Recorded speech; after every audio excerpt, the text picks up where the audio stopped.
Yo guys, nasa NAIA Airport kami ngayon. Papakita namin sa inyo kung ano yung process dito pagka pupunta ka ng Vietnam. First international flight namin to. Hindi pa rin namin kabisado yung process pero ipapakita namin sa inyo. Magkakamali na kami para sa inyo.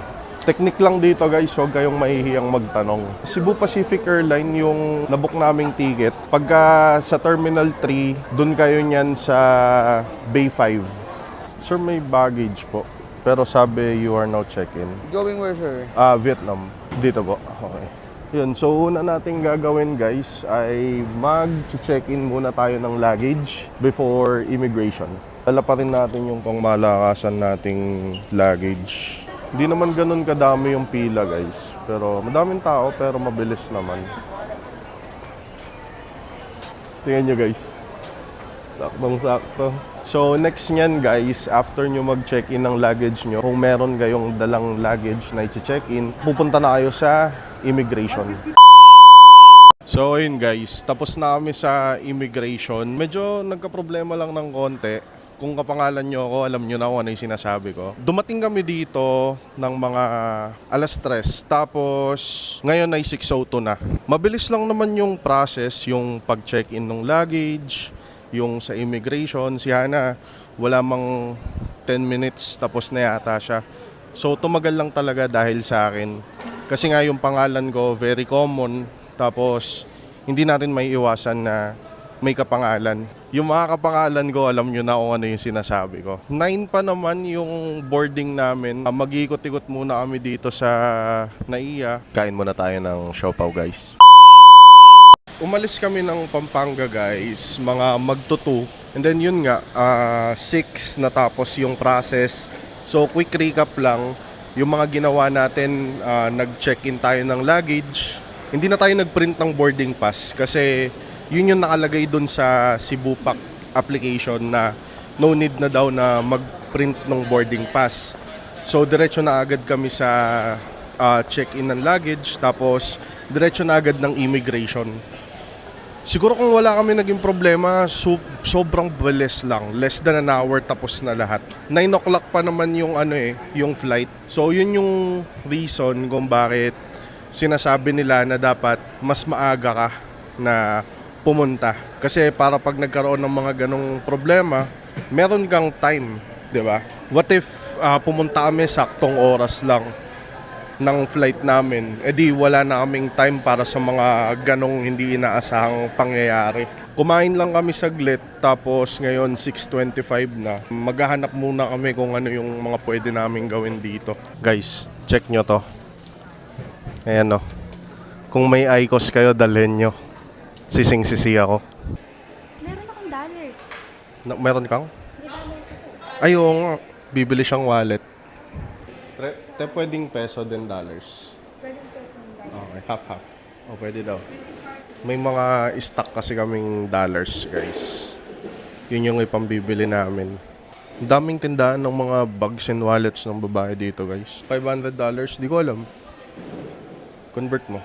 Doon may mga panlalaki din naman, pero hindi kasi ako mahilig sa wallet tsaka sa bag eh. May tindahan kaya ng pyesa dito. Sana may pyesahan din ng motor dito sa airport. Nakakaingit eh. Bukod sa bag, wallet, may mga perfume din dito. Hindi ko rin naman nilid yan. Ayun lang yung downside eh. Pag masyado ako maaga dito tapos natapos mo agad. Wala ka nang poproblemahin, kaya lang kung ako, maboboring ako dito. Pero si Hana hindi. Nag-enjoy siya. Nag-enjoy ka ba, babe? Apo. Sana all. Di ka ba nahihilo? Dami may naamoy. Try natin yung coffee nila dito guys sa Blue Smith. Meron daw silang oat latte. Nice. Try natin yung coffee nila dito guys. Oat latte. Okay naman. Pwede na. So far guys, very smooth naman yung mga nangyari sa amin dito. Siguro nag-expect lang talaga ako na sobrang hirap. Pero sa na-experience namin, napakadali lang naman, napakabilis lang. Pagdating naman sa immigration, yung nangyari sa akin, wala ganun talaga eh. Normal yung mga ganun. Hindi naman nila kasalanan yon na may kapangalan ako. Pero okay pa rin kasi nakikita ko yung iba dire-diretso lang. Halos ako lang talaga kanina yung ganun yung nangyari. Kaya so far, very smooth yung naging process dito. About sa e-travel, kailangan nyo siyang fill upan 72 hours prior nung flight nyo. Pero hindi naman hinanap sa amin dito. Pero finilapan na rin namin syempre. Yun yung requirements. Mandatory daw yun. Yung travel tax naman, alam ko pwedeng dito na kayo magbayad nun sa airport. Pero kami kasi kasama na yon sa binayaran namin online. So wala na kaming binayaran na ganon. Dagdag pila pa yun yung mga ganong bagay. So binayaran na lang namin online. Siguro meron lang siyang fee na konti. Less than 100 pesos lang naman. So, para di ka na pumila ng matagal, di ba? Pwede mo nang bayaran dun yun. Yun pa lang naman yung mga na-experience namin as of right now. Anong oras na ba? Check natin. 7:07, 2 hours pa kaming maghihintay dito.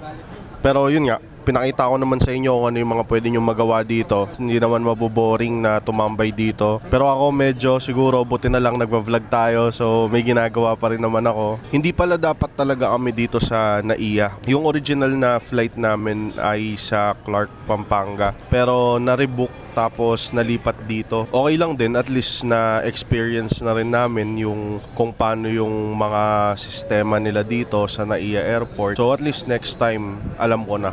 Sobrang bait din ng mga immigration officer kanina na nakausap natin tsaka nag-assist sa akin. Binigyan nila ako ng requirements na kailangan ko the next time na lalabas kami ng bansa para hindi na ako ma-hold ng ganun ulit. So next time dapat dala ko na yon para hindi na mangyari to. May papakita ako sa inyong product. 'Di ba sabi ko sa inyo, every travel namin nakokompleto ko yung mga gears natin. So, isa na to sa gears na kasama sa bawat travel natin. Ito, lagayan siya ng action cam. Ang maganda dito, pwede mo siya lagyan ng 360 cam, pwede mo rin siya lagyan ng Action 5 Pro or kung ano man yung action cam na meron kayo. Tapos, pwede na kayong magkaroon ng walking POV. So, try natin. Ganyan siya pagka nakakabit, di ba? Tapos itong bag natin, may strap to. Pwede nating i-strap para hindi masyadong magalaw yung mga footage. Ayan o, di ba? Napaka-smooth lang. Di ba? So ganyan tayo. Pag maglalakad tayo, hindi magalaw. Tapos wala na tayong hawak sa kamay natin, di ba? Mas marami tayong makukuha ang magagandang moments. Pakita ko pala sa inyo kung ano yung quality pagka naglalakad tayo. Testingin natin guys, maglakad-lakad tayo dito. Nakakabit na siya ngayon dun sa shoulder strap nung bag ko. So yan yung quality niya. Ito yung kamay ko. Pareho, hawak ko lang yung mic, 'di ba? Just let me know in the comment section guys kung sa tingin nyo maalog ba. Pero para sa akin kasi nung chinek ko yung footage kanina nung mga initial na shot ko, hindi naman siya maalog para sa akin. Pero kayo, just let me know kung maalog ba sa end nyo. Pero di ba? Napaka-convenient. Pwedeng-pwede to sa mga laging nagda-travel tapos gusto nilang makuha yung mga best moments habang naglalakad sila. O kaya pwede rin to sa mga nag-hiking, ganon. Di ba? Kasi nandyan na lang yung camera tapos wala na kayong hawak. Di ba? Sobrang convenient. Check nyo sa yellow basket guys. So guys, ang time ngayon ay 8:04. Mga isang oras pa kaming maghihintay dito. And medyo maraming free time ngayon kaya si Hana nagtatali ng sahod ng mga nail tech at sales. So chill-chill lang muna kami dito. Antayin namin yung oras. Then siguro sa flight na lang kami matutulog. Mga 3 hours siguro yung flight papunta dun sa Vietnam. Update ko na lang kayo pag nandun na kami. So, after waiting guys ng ilang oras, finally boarding time na namin. Going to Hanoi, Vietnam. Sana may naintindihan kayo dun sa mga pinagsasasabi ko kanina. Konti lang naman talaga. Kung may luggage ka, mag-check-in ka ng luggage. Then after that, immigration. Then after immigration, waiting ka na lang ng boarding time. Hindi naman talaga komplikado. Huwag kayong maguluhan, huwag kayong matakot. Basta kapag may passport kayo, go nyo na yan.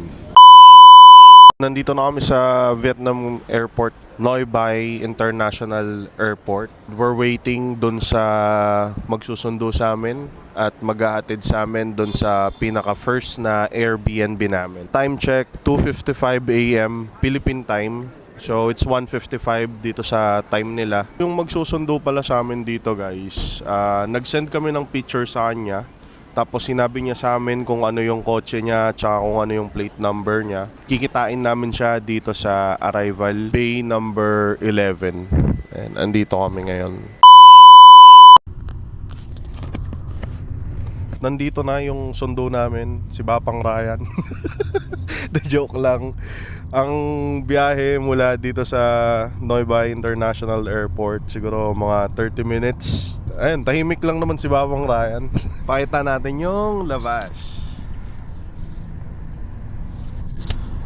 Parang ano ka lang guys, parang nasa SM Clark ka lang. Ito guys, parang ano, palengke nila dito. Gusto kong bumaba sana, kaya lang ano, point to point ang nasakyan namin eh. Ayan o, para ka lang nasa ano eh, nasa Pampang. Abangan nyo yung next video natin guys.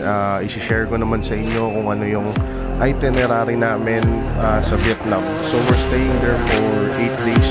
Maraming mangyayari. Stay tuned.